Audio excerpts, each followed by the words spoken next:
बिस्मिल्लाहिर्रहमानिर्रहीम। हंगू हेडलाइन के प्रोग्राम टाकरा में आज हमारी मेहमान शख्सियत हैं सरदार फरीद सिंह। अक़लियत से इनका ताल्लुक़ है और मुमताज़ सियासी, समाजी और कारोबारी शख्सियात में इनका शुमार होता है। सरदार साहब से आज हम इनकी सियासत, इनकी समाजी सरगर्मियाँ और इनके मामलात ज़िंदगी के बारे में बात करेंगे। सरदार साहब, हम अपने प्रोग्राम में आपको खुशामदीद कहते हैं। सबसे पहले आप ये बताएं कि आप हिकमत से आप सियासत की तरफ आ गए, ये पीरियड कैसे स्टार्ट हुआ? शुक्रिया। सबसे पहले तो मैं आपके चैनल का और आपका शुक्रिया अदा करता हूँ कि आपने मुझे इतना वक़्त दिया और आप मेरे से गुफ्तगू करने के लिए आए। तो मेरा हकीम से नहीं था, मैं रिटायर टीचर हूँ। मेरा ताल्लुक़ तालीम से था, मैं टीचर था। और जिस वक्त मेरे वालिद साहब की डेथ हुई तो उस वक्त नून, क्योंकि मेरे वालिद साहब नून लीग में शामिल थे, उन्हीं में से इलेक्शन भी उन्होंने लड़ा था। और हमारी इसी बैठक में, इसी जगह पर फरीद मुफक्कर साहब आए और उन्होंने बड़ी उज़्र की कि आपके वालिद मुस्लिम लीगी थे और आप हमारे साथ जॉइन हों, आप में जो भी भाई आना चाहे।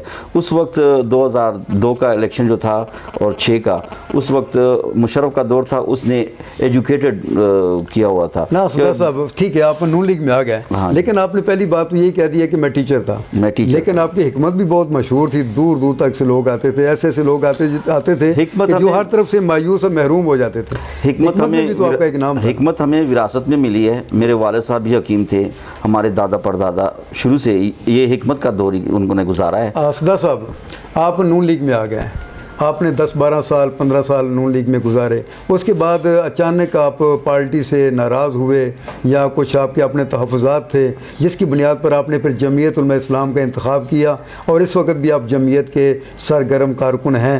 जमीयत उलमा इस्लाम को आप कैसा देखते हैं? आपने ये बात की, मैंने नून को नहीं छोड़ा और ना मैंने नून की ऐसी बात की। मैंने कहा मेरे वालिद साहब नून से ताल्लुक़ रखते थे और फरीद मुफक्कर ने हमें दावत दी, मैं नून में गया।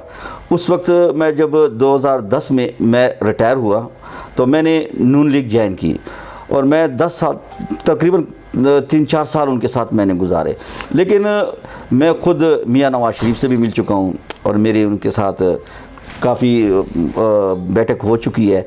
तो मैं ये नहीं कहना चाहता कि मैं नून लीग, मैं जमीयत में इसी वजह से आया था कि मैंने जब रिटायरमेंट ली तो मेरा रुझान जो था वो अपने दीन की तरफ गया चला। मैंने पगड़ी पहन ली, मैं खालसा बन गया और उसकी वजह से मुझे उलमा के साथ बैठने उठने का शौक़ पैदा हुआ। तो मैंने ये जो पार्टियां देखी तो मैंने जमीयत को इस सरदार साहब लेवल पे ना, मैंने उलमा के साथ बैठना अपने आप को ज़्यादा मुनासिब समझा। वो वक्त भी था जब मुशर्रफ ने एमरजेंसी का नफाज किया था और जो बड़ी बड़ी शख्सियात थी उनको घरों में हाउस अरेस्ट किया गया। जी जी। मेरे इल्म में है कि उस वक्त हंगू में सजाद खान DPO थे और आपके घर में भी रात के 12 बजे छापा मारा गया था और आपको घर में अरेस्ट किया गया था। बिल्कुल। कैसा फील किया आपने? ये जब मियाँ साहब जद्दे से वापस आ रहे थे उस वक्त की बात है। तो उस वक्त मैं, हालांकि मैं टीचर भी था, मैं जब सरकारी टीचर भी था, लेकिन फिर भी मुझे, क्योंकि हमारे यहाँ 2 शख्सियात मशहूर थी, फरीद मुफक्कर और फरीद सिंह। मैं मिनार्टी का उस वक्त सदर था KPK का। तो उन्होंने कहा चलो फरीद मुफक्कर तो इनको नहीं मिला तो ये फरीद सिंह को उठा लो ताकि हमारा नाम बने। तो उन्होंने फिर मुझे अरेस्ट भी किया, घर में भी अरेस्ट किया, लेकिन फिर भी बचा कर हम वहाँ तक पहुँचे हैं जहाँ तक हमें जाना चाहिए था। सरदार साहब, आप डिस्ट्रिक्ट काउंसिल के मेंबर भी रहे हैं और आपके भाई भी मेंबर रह चुके हैं। आप जब ज़िला काउंसिल के मेंबर थे, अक़लियत के नाज़िम थे, तो असम्बली में आपने अक़लियतों के हकूक़ के लिए क्या कुछ किया और आप क्या समझते हैं कि अवाम ने जो आपके ऊपर इत्मीनान किया था, पार्टी ने इत्मीनान किया था, कि आपने उनका हक़ अदा किया है? क्यों नहीं, ये तो मैं सरेआम कहता भी रहा हूँ, मेरा रिकॉर्ड भी है। असेंबली में भी आप देख सकते हैं कि मैंने जितना पीरियड्स असेंबली में यहाँ गुजारा है तो मैंने 3 ही मुतालबे किए हैं, वो आज भी मुझे याद है और मेरा रिकॉर्ड में भी आज लिखे हुए हैं कि मुझे रोड, बिजली और कब्रिस्तान चाहिए था।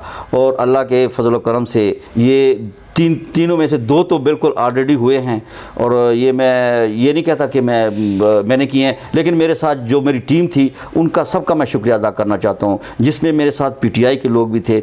उन्होंने मेरे ये बिजली का जो ट्रांसफार्मर लगा के ये पीटीआई की तरफ से लगा के दिया है, और मौलाना साहब और अतीक रहमान साहब और आमिर गनी की बदौलत मैंने ये बाईपास पर अक़लियती कब्रिस्तान पैदा किया है। ये तारीख़ में एक रिकॉर्ड है कि आज तक हमें कोई कब्रिस्तान नहीं अलाउट हुआ था, हम मुसाफिर कब्रिस्तानों में दफनाते थे, लेकिन जमीयत हुकूमत में मुझे ये फ़ायदा हुआ है कि मैंने आज अपनी तो फिर आप जमीयत की हुकूमत में आपने काम भी किए हैं, तरक्याती काम भी किए हैं, फिर नाराज़गी की वजह क्या है, क्यों शिकन है, क्यों चेहरे पे जो है ना एक मायूसी छाई हुई है? पार्टी की क़यादत से आप नाराज़ हैं, मुकामी लोकल जो आप लीडरशिप है उससे आप नाराज़ हैं, क्या वजह है? नहीं, मैं नाराज़ नहीं हूँ। हाँ, मसरूफियात थोड़ी सी बढ़ गई हैं, जिसकी वजह से मैं पार्टी को टाइम नहीं दे रहा। ये मेरी गलती है, मैं इसमें पार्टी को कुछ नहीं। पार्टी जब भी बुलाती है, अभी बन्नू में जो इज्तिमा हुआ है उसमें मैं गया हूँ, इस्लामाबाद में गया हूँ, जहाँ भी जमीयत जाएगी मैं उनके साथ जाऊँगा। आपके जवानी के दौर की तरफ आते हैं, गालबन 1988 में आपके वालिद साहब जो थे वो MPA बने थे, 1988 में बने थे जी। नहीं, 91 का दौर था नवाज शरीफ। 90 में जो इलेक्शन हुए थे उसमें आपके वालिद साहब डॉक्टर संगार सिंह जो हैं वो खैबर पख्तूनख्वा से अक़लियत की सीट पर MPA इलेक्ट हुए थे, और उस वक़्त अक़लियत की जो सीट थी उसके लिए पूरे सूबे से आपने कंटेस्ट करना होता था वोट। उस वक्त आप क्या कर रहे थे, पढ़ रहे थे या? जी, मैं पढ़ रहा था। मैं उस वक्त FSC कर रहा था, और मैं पेशावर एडवर्ड कॉलेज से। कंपेन कैसी लगी जब वालिद साहब कंपेन पे जाते थे? हाँ, कैसा? मैं पेशावर एडवर्ड कॉलेज में था, और वहाँ आरा बाज़ार हमारी एक बस्ती है सिखों की, वहाँ पर मैं रहता था, वहाँ मैं रिहाइश पजीर था। तो जब मेरे वालिद साहब इलेक्शन के लिए आए तो मैंने पेशावर में बहुत सारा मेरा असर रसूख बना हुआ था, और मैंने जो इलेक्शन में भाग दौड़ की, और जो इलेक्शन के दौर में जो ऑफिस था वो मैंने पेशावर का मैंने खुद संभाला। जब आपके वालिद साहब MPA बन गया और MP हॉस्टल में वो रह रहे थे, आपको भी वहाँ रहने का इत्फाक हुआ जी। मैंने दोस्तों से सुना है कि उनकी शख्सियत जो थी वो एक तिलस्माती शख्सियत थी, एक जादू था, एक असर था उनके अंदर, असर अफरीनी थी उनके अंदर, कि वो सारे के सारे जो अरकान असम्बली थे, बिलखसूस आपके ये फरीद तूफ़ान साहब हो गए, मुझे याद है, परवेज़ खटक साहब हो गया, बाकी जो ये तवीज़ करवाते थे उनसे। नहीं, ये एक दफ़ा असेंबली में बात भी हुई थी। मुझे आज भी याद है कि मीर अफजल खान हमारे वज़ीर आला थे उस वक्त। हाँ, तो मीर अफजल खान जब, और हमारे जो मजहबी अमूर के वज़ीर थे वो हाजी जावेद थे उस वक्त। हाजी जावेद को हमने इनवाइट किया, हंगू आए थे, और हमारे FC ग्राउंड में उसके लिए हमने एक प्रोग्राम किया था। वो पश्तों में हमने 2 दुम्बे उसके लिए लिए थे, और मेरे ये बच्चे जो अभी बड़े हैं वो राजा शेर सिंह, ये छोटे छोटे थे, इनके हाथ से हमने उनको गिफ्ट दिया। तो हाजी साहब जब यहाँ आए थे, हाजी जावेद उसका नाम था, और मजहबी अमूर जावेद थे, तो हमने बहुत सारे काम किए हैं। और ये बात आपने जब की, वज़ीर आला अल्लाह बख्शे वो अब इस दुनिया में नहीं है, मीर अफजल खान, लेकिन उसने असेंबली में फ्लोर पर कहा था, हमारे साथ अबू के साथ एक MPA थे अक़लियत, तो वो कहते थे कि यार ये उस वक्त क्रिश्चियन की अलग सीट थी, हिंदू और सिख की अलग सीट थी। वो कहता था कि ये डॉक्टर साहब हमारे चर्चों में काम करते हैं, और इसको ये करना नहीं चाहिए, क्योंकि वहाँ मुझे लोग फिर ताने देते हैं, तंज करते हैं, और इसका काम अपने मंदिरों में और गुरुद्वारों में, इसको चर्च अटैच नहीं करना चाहिए। तो उस वक्त मीर अफजल खान ने कहा था कि आप आराम से बैठ जाएं, आप गलत बात कर रहे हैं, डॉक्टर साहब की इतनी अच्छी शख्सियत है कि इसने तो मस्जिदों में काम किया है, दरे में काम किया, मस्जिद में, डी खान में किया है, यहाँ हमारा अपना इलाका है, ऊपर इलाका है हमारा, मैं नाम भूल गया हूँ, वज़ीरस्तान का इलाका है, उसमें मेरे वाले साहब ने स्कूल बना के दिए हैं, मस्जिदों में काम किया। ये हमारे FC लैन में जो मस्जिद है सरकारी बॉर्डर FC की, उसमें मेरे वाले साहब ने काम किया। तो उसने कहा था ये तो मस्जिदों में काम करता है, ये तो खुदा का घर है, हम तो अभी भी हमारा वो भी मकसद आज भी हमारा मैंने अपने दौरे हुकूमत में मंदिर और गुरुद्वारे में इतना काम नहीं किया जितना मैंने चर्चों में किया है। सदात साहब, मैं बात कर रहा हूँ आपके वालिद साहब की शख्सियत की। उनकी शख्सियत जो थी वो बच्चों के लिए बहसीयत वालिद आप कैसी शख्सियत को कैसा समझते हैं? क्या उनसे आप डरते थे, या एक रोब दबदबा जो था उनका बरकरार था, को जो शरारतें FSC के दौर में बच्चे करते हैं, क्या आपके अंदर इतनी ज़रूरत हुआ करती थी कि उनके सामने इस तरह की हरकत की जाए?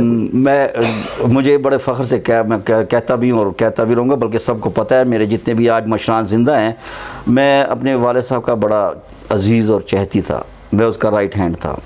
मैंने उसके साथ सारा वक्त गुजारा है और अल्लाह के फजल करम से उसने जो मुझे सबसे बड़ी देन और जो बड़ा ख़जाना होता है वो दीन का होता है, उसने मुझे दीन का हिस्सा दिया है।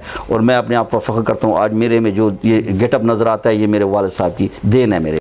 मैं आप सरदार साहब, प्रेम नगर में आप रहते हैं, दहाइयों से रह रहे हैं। प्रेम नगर में आपके साथ बाकी कम्युनिटीज़ भी रहती हैं जिनमें हिंदू भी हैं, ईसाई भी हैं और बाकी सिख बरादरी भी है। तो आप कैसे रहती हैं, आपके अंदर कोऑर्डिनेशन कैसी है? अल्लाह के फजल करम से यहाँ जो माहौल बना हुआ है, हमने इसका नाम ही प्रेम नगर रखा है। प्रेम का मतलब है प्यार। तो ये तो इलाका तो बहुत प्यारा है और इसमें हम सब प्यार मोहब्बत से रह रहे हैं। होता है जी, जब घर में भी मतलब है कि 2-4 जी होते हैं तो उनमें भी थोड़ी सी तरखलामी आ जाती है, हमें भी आती है, लेकिन हम वक्त के साथ माजरत करके हमने 2-3 दफ़ा जहाँ भी हम समझते हैं कि गलती हमारी नहीं भी है तो हम जाकर उनसे माफ़ी मांग लेते हैं, लेकिन उस माहौल को हम हमवार कर देते हैं। एक प्रोपेगेंडा किया जाता है कि पाकिस्तान में अक़लियतों को या गैर मुस्लिमों को वो हकूक़ हासिल नहीं है जो मगरब में है। ये प्रोपेगेंडा जो है, इसको आप किस तरह परखते हैं? क्या इसमें कितनी सदाकत है इसमें? मैं बस ये थे अपने सिख बरादरी से कहूँगा कि जितना हमें पाकिस्तान ने सराहा है और पाकिस्तान जितनी भी हमें सपोर्ट करता है, शायद हमें किसी और मुल्क ने की हो, क्योंकि इंडिया भी हमारे साथ मुल्क है, लेकिन इंडिया में हमारे साथ जो जुल्म और ज़्यादती हो रही है और कश्मीर में जो हो रही है, तो ये सब मीडिया के सामने मुझे कहने की ज़रूरत भी नहीं है। लेकिन मैं पाकिस्तान के हवाले से, पाकिस्तान हमारे लिए इतना मुक़द्दस है कि जितना एक मुसलमान के लिए खाना काबा होता है। पाकिस्तान हमारे गुरुओं की धरती है, इसको हम मानते हैं। यहाँ हमारे गुरु जो है गुरु नानक साहब जी महाराज, तन गुरु नानक जी महाराज, वो यहाँ पैदा हुए, उसने अपनी हयाती ज़िंदगी भी यहाँ गुजारी। तो ये हमारे लिए मुक़द्दस जगह है। हम इसको, और अल्लाह ताला के फजल करम से इसका नाम ही पाक रखा है। तो ये पाक हम इसलिए भी मानते हैं कि यहाँ हमारे गुरु जी यहाँ आज पाकिस्तान में बैसियत कौम, पूरी कौम जो है वो मुश्किलात से दो चार है। तो मुश्किलात से कौम को निकालने के लिए हुकूमत को क्या इक़दाम उठाने चाहिए, और आपकी नज़र में कौन कौन से ऐसे मसाइल हैं जिनको हल करना वक्त? फिर हुकूमत को बीच में ले आए। मैं एक आम आदमी की हैसियत से ये कहना चाहूँगा कि हमें एहतियात करनी चाहिए। एहतियात हम करते नहीं हैं। हम सब लोग, पहले मैं कहता हूँ कि मैंने आज तक मास्क नहीं पहना, ये मैं गलती कर रहा हूँ। वो तो कोरोना की बात है ना। अब महंगाई ने आपको डिस्टर्ब नहीं किया? महंगाई तो ऑलरेडी, बेरोजगारी ने आपको तंग नहीं किया? तारीख में ये सबसे ज़्यादा महंगाई का दौर यही है। तो हुकूमत को क्या करना चाहिए अवाम को रिलीफ देने के लिए? फिर हुकूमत आप बीच में ले आते हैं। हुकूमत का तो हम तस्वर भी नहीं करते कि हुकूमत है भी या नहीं। हाँ, सही है। सरदार साहब, आप लास्ट में मैं आपसे एक क्वेश्चन करूँगा। आप अपनी जो नस्ल है, जो आगे जो नस्ल है आपके यूथ, आप अपनी नस्ल के लिए क्या सियासत में बच्चों को लेके आएंगे आप? जी बिल्कुल। मेरे बाद मेरे बेटे का नंबर है। ये तो हमें एक विरासत मिली, जिस तरह मैंने कहा विरासत होती है। तो मेरे वाला साहब इस फील्ड में नहीं आना चाह रहे थे, लेकिन कौम लेके आई थी। जब कौम लेके आई थी, बड़े भाई अमीर चंद अवामी नेशनल पार्टी के ज़िली सदर हैं। जी बिल्कुल। आपके छोटे भाई पीर नसीब चंद पाकिस्तान पीपल पार्टी के मिनार्टी के सूबाई सदर हैं, और एक ही घर में माशाल्लाह तीनों भाई रहते हैं। आप जमीयत उलमा इस्लाम के एक सरगर्म रहनुमा हैं। तो आपस में जो सियासी या नज़रियाती जो इख्तलाफ है, उसकी वजह से भाइयों के दरमियान कोई ऐसे वैसी कोई ऊँच नीच आती है? आपने अच्छा सवाल किया। इसका सवाल का जवाब मैं बड़े लोगों को देना चाह रहा था कि लोग कहते हैं कि आप जमीयत से, ये पीपल्स पार्टी से, ये नेशनल पार्टी से। देखिए, हम अक़लियत हैं। हमने बार बार यही कहा कि हम मिनारिटी हैं, हमें किसी पार्टी का वो ना बनाएं कि हम किसी की नहीं। हम तमाम की इज़्ज़त करते हैं, जितनी भी पार्टी हैं हम पाकिस्तान की। हम सियासत में जो भी आता है ना, तो वो इस बेस पे आता है कि शायद मुझे मौका मिले कि मैं अपनी कौम की खिदमत करूं, और वो मौका अगर पीपल्स पार्टी को मिलता है तो पीपल्स पार्टी वाले करें, अगर वो पीटीआई को मिलता है तो पीटीआई वाले करें, लेकिन कौम की खिदमत करें। इसको हम अपना बेस नहीं बनाएंगे कि हम इस बेस को लेकर आगे चलें। बस जो भी है, अगर वो खिदमत करना चाहता है और खिदमत का उसको है तो वो आए। बहुत शुक्रिया। ये थे सरदार फरीद सिंह, जो जमीयत उलमा इस्लाम के रहनुमा हैं और डिस्ट्रिक्ट नाज़िम की हैसियत से भी इन्होंने खिदमात अंजाम दी हैं। इन्होंने अपने बारे में, अपनी सियासत के बारे में, मुल्क के हालात के बारे में जिन ख्यालात का भी इज़हार किया है। मुझे उम्मीद है कि नाज़रीन को पसंद आएंगे। इंशाअल्लाह अगले प्रोग्राम में नए मेहमान के साथ हाज़िर होंगे। उस वक्त तक के लिए इजाज़त दें। खुदा हाफ़िज़।